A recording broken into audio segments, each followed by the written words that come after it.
नमस्कार। MTR dosa mix और eastern मसाले, ये नाम हम सब के किचन में काफी जाने पहचाने हैं। लेकिन क्या कभी सोचा है कि इन ब्रांड्स के पीछे कौन सी कंपनी है? आज हम उसी कंपनी यानी ऑरकला इंडिया के आने वाले IPO को समझने वाले हैं। जी हाँ, यही वो कंपनी है ऑरकला इंडिया, जिसके पास MTR और ईस्टर्न जैसे हमारे कई पसंदीदा ब्रांड्स हैं। और खबर ये है कि अब ये कंपनी शेयर बाजार में लिस्ट होने जा रही है। और ये कोई छोटा मोटा पब्लिक ऑफर नहीं है। कंपनी की नज़र बाजार से करीब करीब 1667 करोड़ रुपए जुटाने पर है। तो चलिए जरा और गहराई से समझते हैं कि इस IPO में क्या क्या खास है। सबसे पहले चलिए फटाफट उन जरूरी नंबर्स और तारीखों पर एक नजर डाल लेते हैं जो किसी भी निवेशक के लिए जानना सबसे जरूरी होता है। तो कंपनी ने अपने हर एक शेयर के लिए जो प्राइस बैंड तय किया है वो है 695 से 730 रुपए के बीच। अगर किसी को इसमें पैसा लगाना है तो कम से कम 20 शेयर्स के लिए अप्लाई करना होगा। इसी को हम एक लॉट कहते हैं। तो इसका मतलब क्या हुआ? इसका मतलब ये हुआ कि अगर हम प्राइस बैंड के अपर एंड यानी 730 रुपए के हिसाब से देखें तो मिनिमम इन्वेस्टमेंट बैठेगा करीब 14,600 रुपए का। अब ये तारीखें जरा ध्यान में रखिएगा।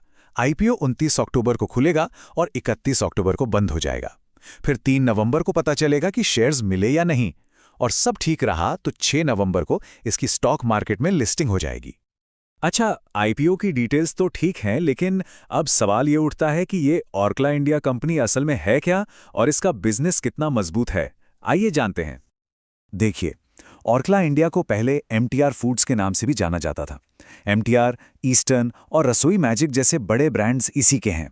ये पैकेज्ड फूड्स, मसाले और रेडी टू ईट मील्स बनाते हैं, और ख़ास तौर पर साउथ इंडिया के मार्केट में इनकी पकड़ बहुत ही ज़बरदस्त है।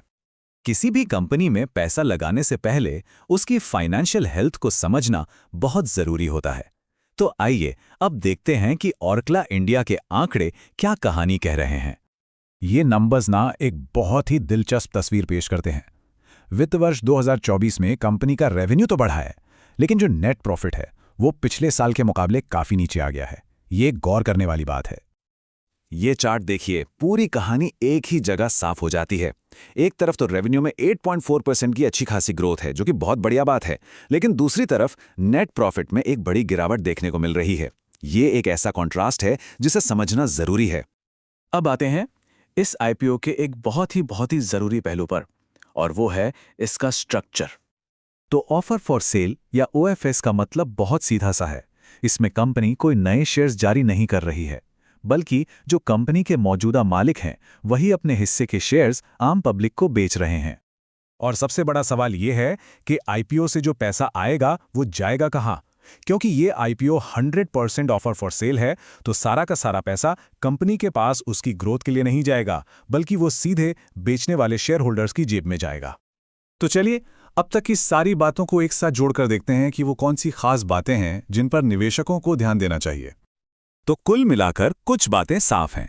पहली, ये पूरी तरह से एक ऑफर फॉर सेल है, मतलब कंपनी के खाते में इस IPO से कोई पैसा नहीं आने वाला। दूसरी, कंपनी की सेल्स तो बढ़ी हैं, लेकिन मुनाफा कम हुआ है।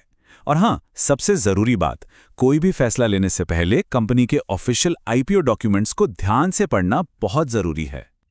तो आखिर में सवाल यही बचता है, एक ऐसी कंपनी जो घर घर में पहचानी जाती है, जिसकी बिक्री लगातार बढ़ रही है लेकिन जिसका मुनाफा घट रहा है, उस कंपनी का IPO आखिर बाजार को क्या कहानी सुना रहा है, इस पर सोचना तो बनता है।